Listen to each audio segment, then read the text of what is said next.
Estamos de regreso en Barlovento Informa cuando son las 14:04. Fíjense que el día de ayer, la tarde, bueno, pues como ustedes saben, a las 7 de la noche en el Salón Tesorería, allá en el Palacio Nacional, bueno, pues se presentan los médicos, los especialistas, y me llamó muchísimo la atención que estuviera acompañando a los epidemiólogos la doctora Lorena Rodríguez Bores. ¿Y por qué me llamó la atención? Bueno, porque hay factores biológicos en esta crisis que estamos viviendo, están los factores psicológicos y los factores sociales, y resulta que todos confluyen de una u otra manera. Ella habló de los factores físicos y emocionales. Hay que tomar especial cuidado con los emocionales. Quiero saludar y darle las gracias a la doctora, que está en un momento de muchísimas ocupaciones, que nos tome la llamada para nuestros oyentes y amigos de Barlovento Informa. Doctora Lorena Rodríguez Bores, ¿cómo está? Le saluda Lourdes Piñasoria.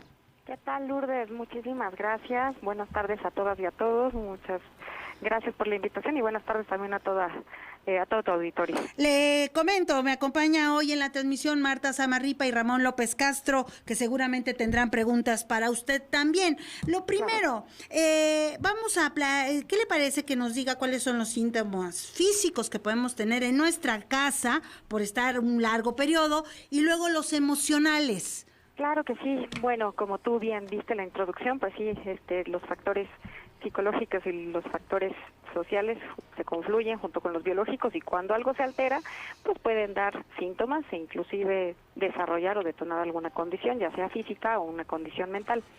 Dentro de lo que se ha documentado, que puede generar efectos de estar largos periodos en casa, llámese por un aislamiento, llámese por una emergencia o por algo, pues puede tener repercusiones. Los más comunes físicos puede ser que puede haber cansancio y fatiga, o inclusive haya cambios en los patrones de alimentación por esta cosa de los horarios, y eso puede llevar a un aumento de peso también porque se combina con una inactividad o un sedentarismo.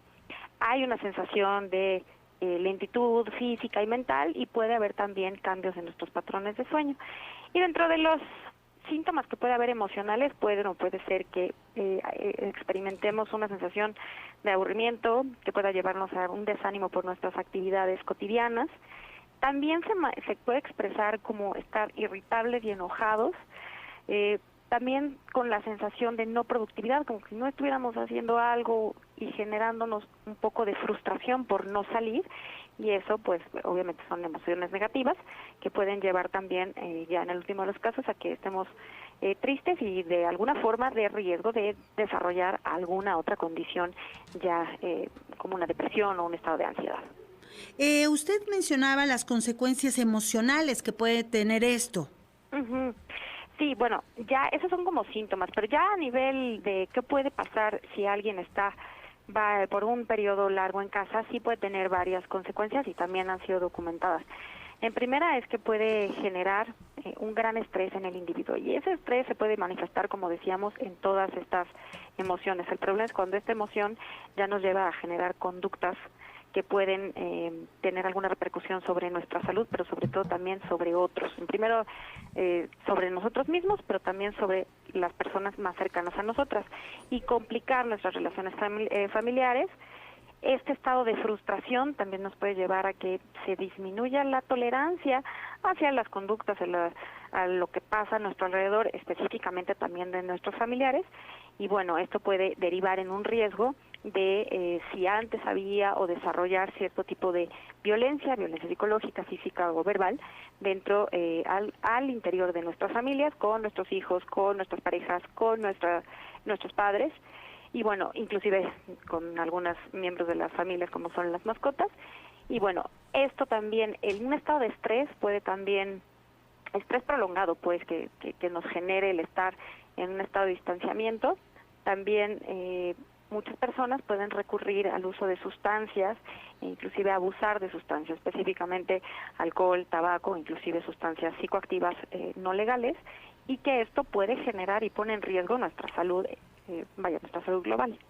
Claro, ¿y cuál es la estrategia que debemos de seguir en nuestras casas para afrontar esta situación? ¿Qué nos recomienda usted? Muchas gracias. Mira, hay varias estrategias que se recomiendan de afrontamiento. La primera, como mencionamos ayer, es reconocer que tener miedo es normal.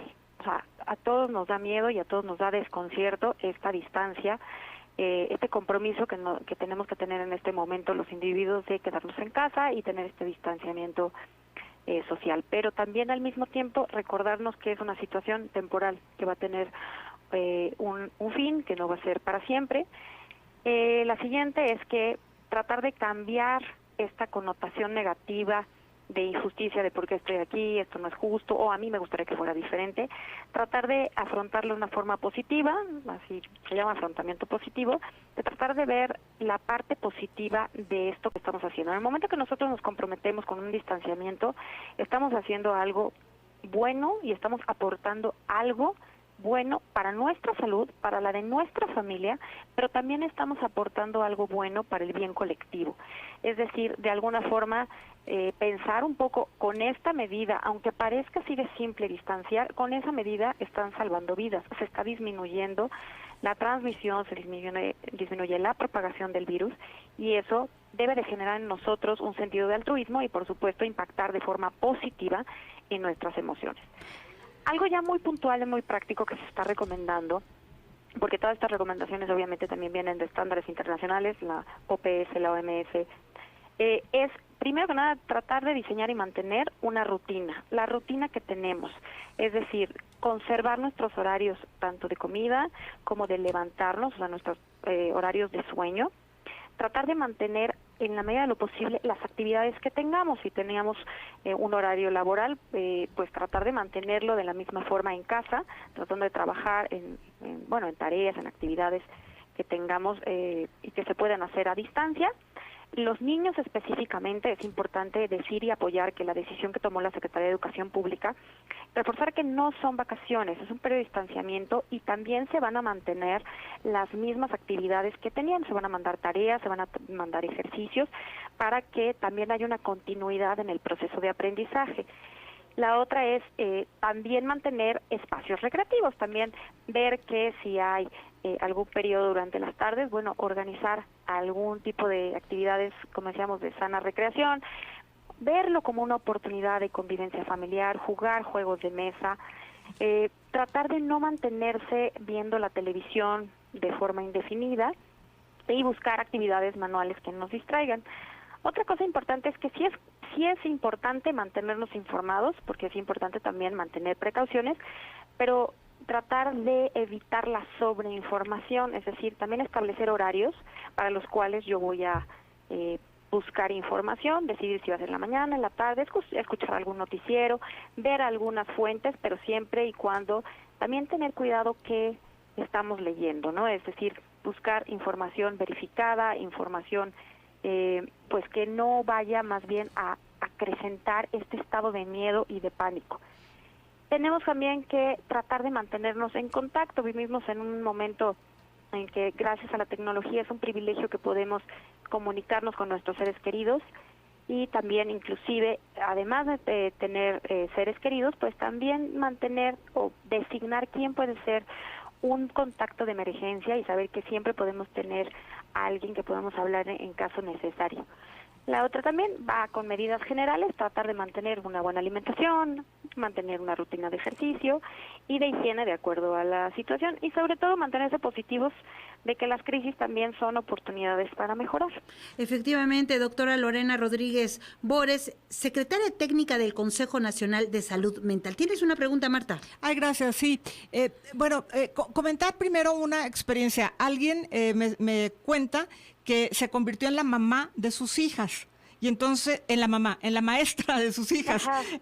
Entonces les da clases y además establece un horario de recreo y están muy emocionadas, no se han aburrido porque sienten que, tenemos otro tipo de escuela ahora en casa, ¿no? Entonces quizá a lo mejor eso podría servir. Pero lo que yo quería preguntar básicamente es si hay un sector de la población que pueda ser más propenso a padecer esta crisis en el tiempo que se tenga esta situación de estar recluidos en casa, los adultos mayores o algún segmento que pueda enfrentar más fácilmente una crisis y qué hacer en ese momento.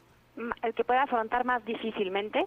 Sí, en primera, bueno, los mismos niños, está bien que la experiencia que usted menciona es maravillosa y es ojalá que eso se replique en muchos hogares. Sin embargo, a veces también los niños pueden experimentar angustia y ansiedad, y es importante hablar del tema y explicarles que exactamente no se tratan de vacaciones, simplemente es un distanciamiento con el que estamos también aportando algo bueno al mundo y mantener las actividades.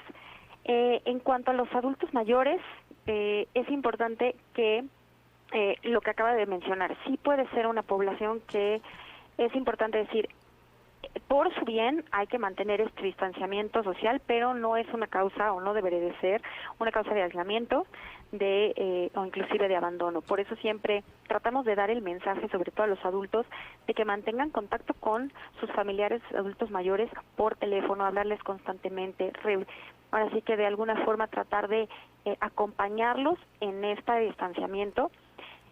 Tratar de exhortarlos en que en la medida de lo posible que puedan moverse de acuerdo a la situación de su movilidad, que también se mantengan informados con las mismas medidas que acabo de decir, y bueno, sobre todo que en este periodo de distanciamiento tratar de que no sean los adultos mayores los que sean los responsables del cuidado de otras personas. Por ejemplo, qué buen punto nos dices, ese se me hace un punto genial.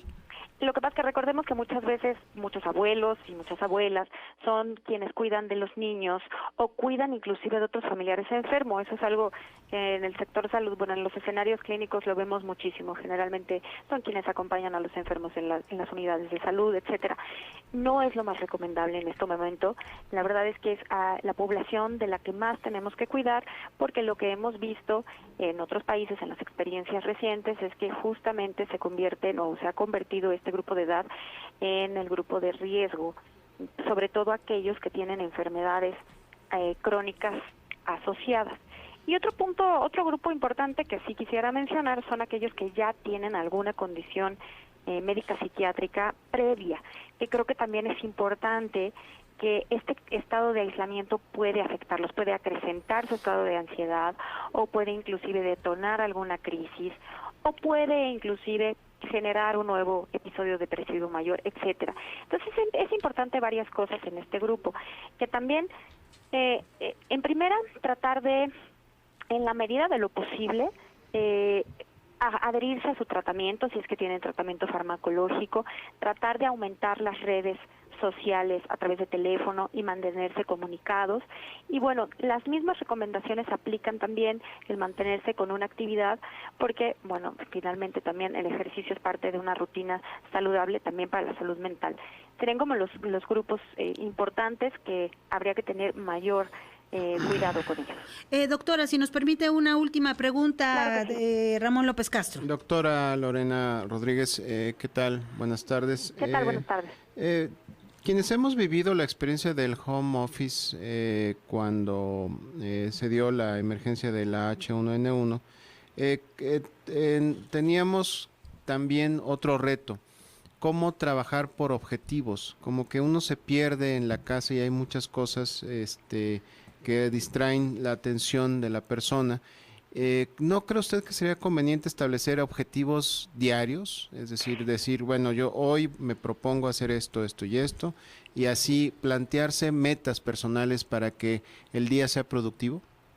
Excelente recomendación. Creo que cuando decimos de diseñar una rutina diaria, quizá por tiempo no ahondamos, pero tiene que ver con eso. O sea, además de marcar objetivos, creo que también marcar horarios de cierta forma. Eso ayuda a darle preservar un sentido de orden y también de propósito en nuestras vidas.